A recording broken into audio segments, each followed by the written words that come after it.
Hey, what's up, RT? Nick, I thought I was going to open that up, man. Welcome back to Tough Men of Faith. We had Marcus Schrader on last week. Got him back to finish up and talk some more about what he's got going on. We'll jump into it. One thing you learned from last week. I didn't realize that there was a workforce chaplains. I didn't realize that companies and corporations were taking care of their spiritual needs of their employees. Let's jump into that then. Marcus right. got a question for you.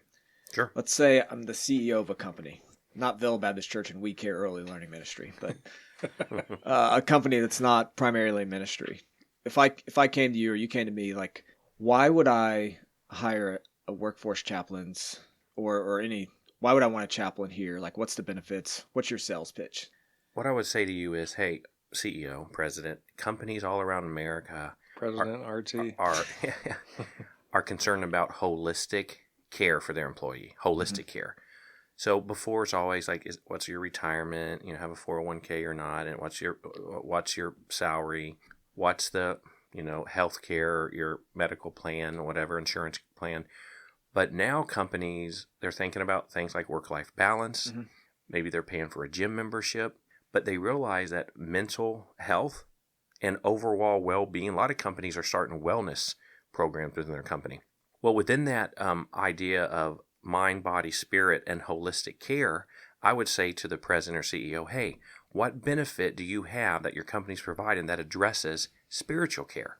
And a lot of times they might say, oh, I never thought about that. Well, with COVID and churches being shut down and then going back online and people, they got out of the habit of going to church, so many of them don't go to church. Many people have a spiritual background, but they're not part of a community anymore, whether it's their parish, their church, whatever.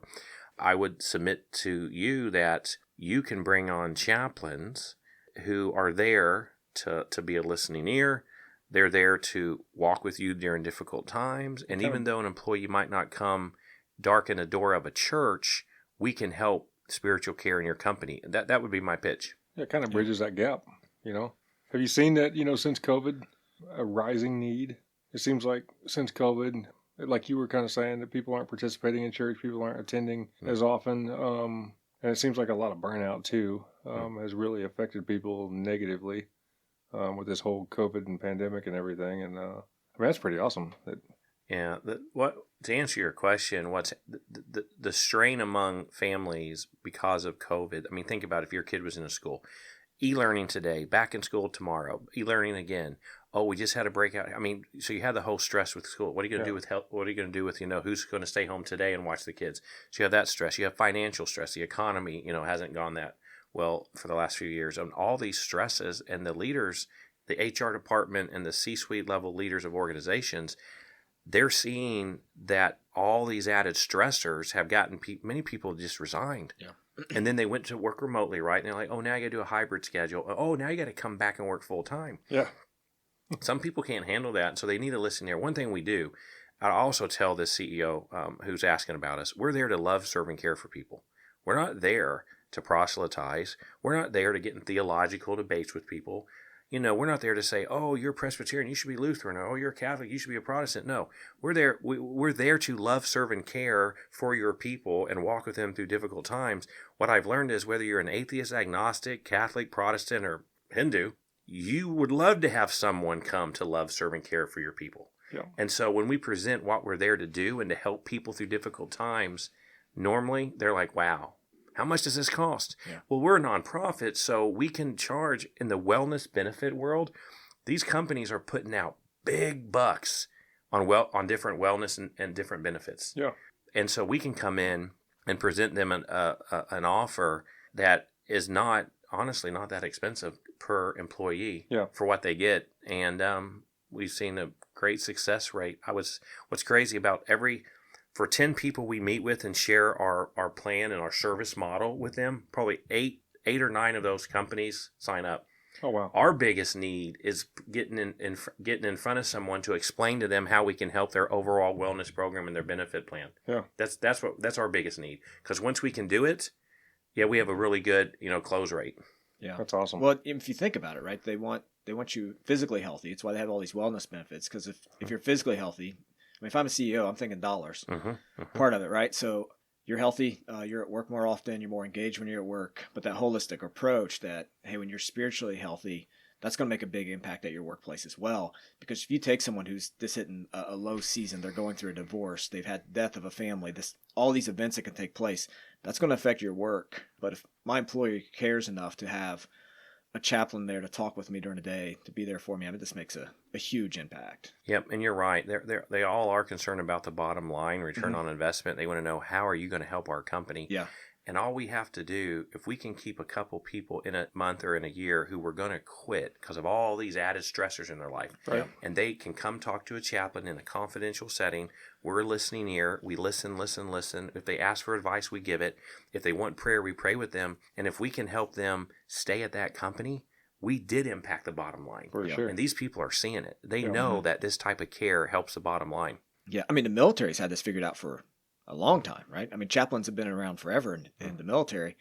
And it's a lot of what you're talking about is we are there to help the soldiers in their job, to be a listening ear. It doesn't matter what their faith is. They usually want to talk to a chaplain because they know we love and care for them. You're right. And I was thinking about, because you being a chaplain in the Yeah. military, if one of the branches did not have a chaplain with that unit or with that Mhm. platoon or with that group, they wouldn't have any spiritual guidance or, let's say, minister or pastor, right? They wouldn't have any. Well, that's true for some of these companies. Mhm.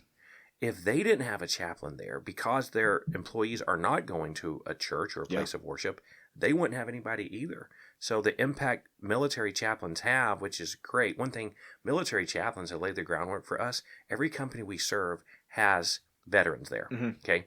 And I would say 9 times out of 10, when we get talking about chaplaincy, 9 times out of 10, they have fond memories of their chaplain in their unit. Yeah. They say things positive about men like you. So I tell people all the time, chaplains doing their job well in the military has helped lay the foundation, because some of these now, they're C-suite level people making decisions. Mhm. And when they hear we're going to bring chaplains on, this guy who was in the Army for 20 years, he's like, I'm good with that. He was there for me when I needed him. I want that type of care in my company. Yeah. And I think what's interesting about the chaplaincy world is you have to be there. So I don't know how your business model works, but I assume it's something where they're not just calling when they need a chaplain to show up, but your chaplains are probably spending time at that company in some way, like a ministry of presence or something. Would that be? That's true. Is it? Okay. Exactly. And that's what separates us from all the other benefits that companies have. Like they might have an EAP, which Sure. is called a 1-800 number, or they might have some other things you have to reach out to. Yeah. Our chaplains show up in person, have a ministry of presence. They get to see the chaplain we provide. One thing that makes us unique, we provide a male chaplain, a female chaplain, a white, black, and Hispanic chaplain to every company we serve. So it's not one size fits all. Because honestly, RT, there might be some people that, they like you and me, but my personality might rub somebody the wrong way. Yeah. Or maybe my skin color does, or maybe even my age. So we try to have chaplains that are older, that are younger, that we want to meet that. So they have an option of 6 different people they can reach out to. But we're there, and over time, it brings about a relationship that when they have that need, they're not calling a 1-800 number or going to their HR department, which they're kind of they're wary about. Sure. What are they going to hold this against me? They talk to one of us, and so that ministry of presence is key. You're right, being there with the people. Ministry of presence, and then what we find in the military, which would be similar for you guys, is there's not that chain of command where you're outside their organization, right? So I can come tell you whatever I want. Sure. I'm not worried about you telling my supervisor. Exactly. Which that's just a great benefit to have that confidentiality because I can feel safe. Yes, that's huge. Yeah. Yeah. Yeah. So okay. So if I'm the CEO, how do I get a hold of you? Like if this is something like, man, I'd love to talk to Marcus or learn more about this. Yeah, so our website is simple because it's www.workforcechaplains.com. Okay. Workforcechaplains.com. And if you go there, you can find an email that you can send. It's probably like info@workforcechaplains.com. We have other people's phone numbers and different things like that. A lot of people can reach right out to myself as the president. We have a vice president of operations, Darren Day. But the best way would be go to our website and just call the number you see on our website, send an email to us through the website. And, we're small enough at this point. We've grown a lot over the last 5 years, but if someone's interested, I'll probably be the one calling them and setting up a meeting and talking to them. Yeah. All right. Let's jump into, it's been good to hear about that. Yeah, this is awesome. And it really interesting. Something I didn't even know existed. Yeah. I mean, that's great. Yeah. I've been following you since you started it. I would have never pictured it grow this fast, like how it's done. We talked last week about some of the numbers and how many people you service. So, all right, a couple more questions on this. Do you set goals, annual goals for workforce chaplains? And then, if so, could you share a couple of those? Well, when God led me 5 years ago to start it, we created our board as a nonprofit, and we did have a goal. I had a prayer goal that within 5 years, we were hoping we could grow enough where I could be full-time. I would be the first full-time hire. So in our first 5 years, we always had, everybody was a 1099 contractor, including me. Well, right around the year 5, we hit the revenue number we were shooting for, and the board said, hey, Marcus, we can bring you on full-time. So I became the first full-time employee. We had another goal that if we hit another mark, we would bring on our Vice President of Operations, Darren Day. And Darren, he's a local pastor, and not many people know this, but I'll go ahead and say it. You'll be the first to hear this, but Darren, our pastor, knows this. He's an associate pastor at a church, but July 1st, he's going to become full-time with us as well. The other goals we have is to hire full-time chaplains. So right now we have about 35, 36 chaplains who serve with us, and they're all part-time. But as we grow, we do want to hire our first full-time male chaplain, a full-time female chaplain, and eventually grow to have more full-time people who can be wholly dedicated to this. Because when you're doing something bivocational, it's great and wonderful, but you are limited, of course. Yeah. And so, but the goals we've had were more of, if we get to this amount of revenue, if we get to this amount of employees that we're serving, companies serving, then we'll just bring on some more full-time people. And by God's grace, we've been able to hit these goals. Yeah. Do you service more than Indiana? We do. Okay. We serve. There are some companies that are based out of Indianapolis, but they'll have a site in Ohio or Michigan or Kentucky. One has a site in Nashville, and so we will serve outside of the state when needed or when asked. Yeah. Yeah. That's exciting. So on a separate note, what makes you feel inspired? Like what inspires you in all this or in life? Oh, last week when we talked, you talked about an entrepreneurial spirit or how men should go out and do stuff. What's inspired me is the last 5 years of my life, from age 43 to 48, for the first time, I'm not going to say for the first time, let me take that back, for the first time in a vocational ministry, financial world, I stepped out in faith where I needed God to provide by basically starting a business, a ministry. And what's inspired me is God came through. He promises. I mean, seek ye first the kingdom of God and his righteousness, and all these things will be added unto you. All these things are the basic needs that you have, right? Food, clothing, shelter. And I'm inspired that I want to share my story, and this is really kind of the first time I've been able to, but it is leaking out a little bit how successful our chaplain ministry's been. I want to come along, guys, not necessarily younger than me, whether it's younger in the faith or age, but guys, you can do this too, whether it's ministry, whether it's business, whatever it might be. This God we serve is powerful. And he loves you, and he wants to give good gifts to his children. I mean, I love that. Having 7 children of my own, I know how much I love my kids, and RC, you love your kids. You do anything for them. Yep. To think that God loves you and I and so much that he wants to give us good gifts. And so that does inspire me now to not only to see workforce continue to grow in Indiana and in other states, but I want to see other men and women do that thing that they've been thinking about for years, that thing in the back of their mind, because so many people, they don't do that. And they probably regret it as they get older. So don't live with any regrets. Just go out and don't not take that leap of faith. Yeah. You know exactly. I mean, you got to have faith, but man, when it's right, it's right. You mentioned something I've been struggling through a little bit personally, like trying to think through is you're a little bit older than I am, just a few years. But you mentioned like the people coming behind you or inspiring them or pouring into them. Do you find yourself at a place like it's all of a sudden you woke up and you've had some success? Like, I know you're humble about it, but you've had some great success. You've learned some things. You're a great leader. You're doing a lot in the nonprofit world. You're moving things in the city. Do you find it like maybe an imposter syndrome or something like to pour into the next generation? Like they need to hear your story. They need to hear from Marcus, right? So where do you find that in your life? Like that balance of, for the sake of the kingdom, pouring into the 20-year-olds who are looking to plant churches or start ministries or... Yeah, I mean, that's so important. We need men. I mean, all of us in the room right now, God has taught us things. We've learned things. We've seen his hand in our life. We all need to do that. And I personally, I have always felt this passion to help younger men, whether it's younger in the faith or age. And it goes back to, what is it? Is it in 1st or 2nd Timothy? Paul says, he talks about how he tells Timothy how Timothy needs to teach faithful men so that they can teach others also. Yep. So you see, you have Paul, you have Timothy, then you have the men that Timothy's teaching, and then you have the one that they're going to teach. You got like what 4 generations, right? My dad would bring that up a lot talking to folks, and that's kind of how I see myself right now. I'm following the legacy in a sense of my dad. I'm the Lord's now, but God's got to work in my life. I just can't look at my dad and say, oh, God did this for my dad. No. He's got to do something for you and me. But he has, right?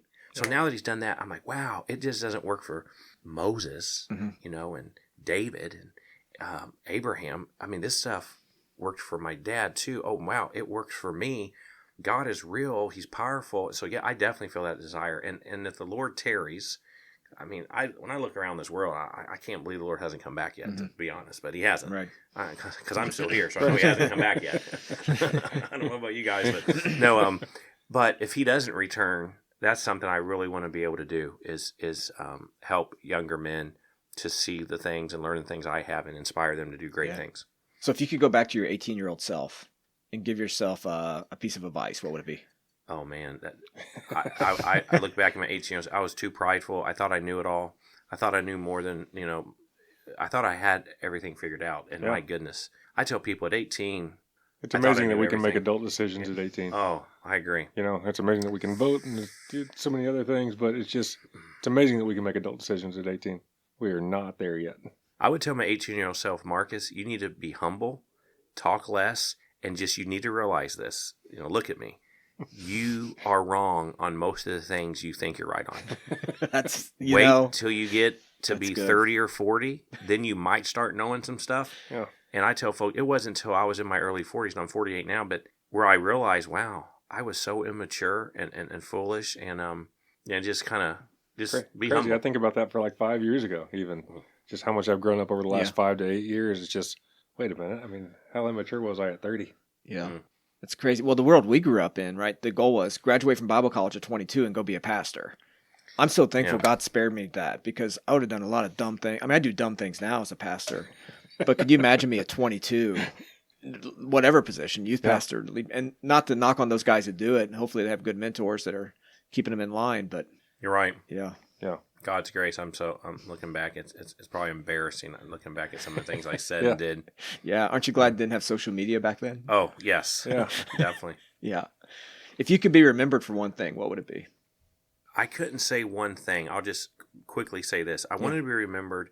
My kids or grandkids, after I pass, I would say 3 things. I would want them to understand that I loved my parents and I tried to honor them their whole life. 2, I loved my wife, and however imperfectly, that I tried to be a good husband for my wife. And then thirdly, that imperfectly, I wanted to be there for my kids and help my kids. I guess a family man. I mean, I guess obviously a child of God who served the Lord. Yeah. But I want my kids and grandkids to remember that the things that the Bible puts a priority on, that I did. So I guess if you had to nail one thing, loyal to the Word of God. I mean, the Bible's inspired. And I want to be loyal to the Word of God, and that's what I strive to do. How do you practically, because I follow you on social media, and you'll be hanging out with one of your kids in Florida or California or all over the place, which I know you're a busy guy starting a business. So what does work-life balance look like for you? Work-life balance with intentionally discipling your family as well. That was a big factor in wanting to leave the Bible college and a traditional type job Monday to Friday, put in your hours. You have to get PTO, take off your time. I wanted the flexibility to go do stuff with my kids and or my wife when I felt I wanted to do it. And that's why working for yourself, whatever that might look like, gives you that flexibility. So one big motivation for me to do this was, if I felt like one of my kids needed some time alone with their dad, or my wife needed some time, that I could just go do it. And up until becoming full-time with Workforce Chaplain, so as the president and founder, I just report to the board. The board doesn't get into day-to-day stuff. So what's interesting, you mentioned that, people that follow me on Facebook, social media, they'll see me traveling all these places. What they don't see, I mean, they might say, oh, he was here. What they don't see is for the next 2 months, I'm putting in 60 hours a week, getting up at 5 in the morning, getting to bed at 10 or 11, working my tail off. But then I am going to go the next month and go do something. So that's not the part you share. What? Right. But hard work but that is important for your wife, your kids, yourself. I mean, I don't like this term really, but I'll say it. Self-care. Mm-hmm. I mean, that probably has a lot of connotations, but you do need to take care of yourself in the sense of, for me, just getting away for 3 days and just relaxing, praying, reading. So that's an important factor in why I felt called to do what I did, so I could have that time to do things like that. Yeah. What do you think's the biggest challenges men are facing in 2023? I think social media, I think most of us, we need to use it for the right reasons or get off of it because it can waste time. I think it can be leveraged for good. Yeah. But we be careful that so that Satan doesn't use that to trip us up with women, trip us up with whatever it might be. So facing that. And then just, if you're married, focusing on being a good husband. If you're married, and the need, I would say, I meet so many men who don't feel like they need it. They don't need to be part of a local church. Like, they don't value the church. Yeah. And I think that is terrible. Honestly, it's going to hurt them. You need community. You need a small group. You need that church. And it's arrogant to me to think, because I know the Bible, God saved me, and I love the Lord, I don't need a community. I don't need a church. I think that's a struggle. We need more men being leaders in the church. Yeah, I was one of those guys.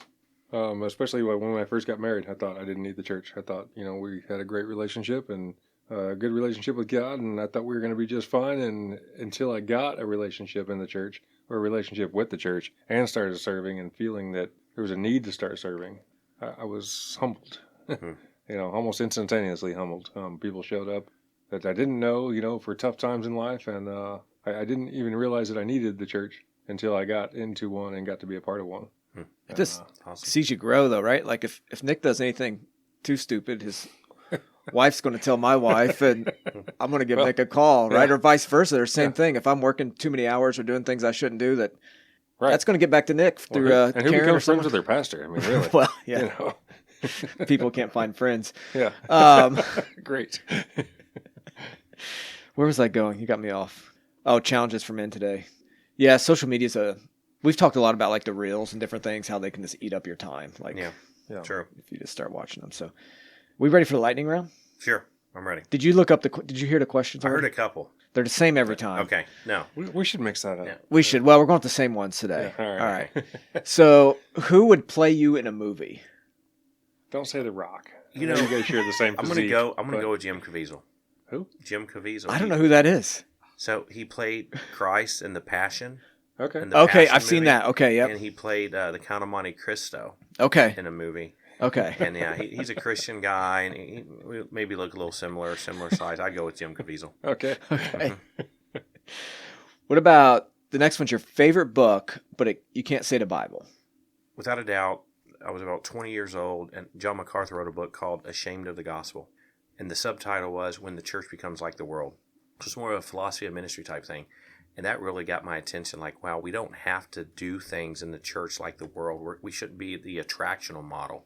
We should, so that was really influential in my life. Ashamed of the Gospel by John MacArthur. Okay. I don't think I've read that, so I'll check it out. Nick, you ready for a third question? Yep. What you got?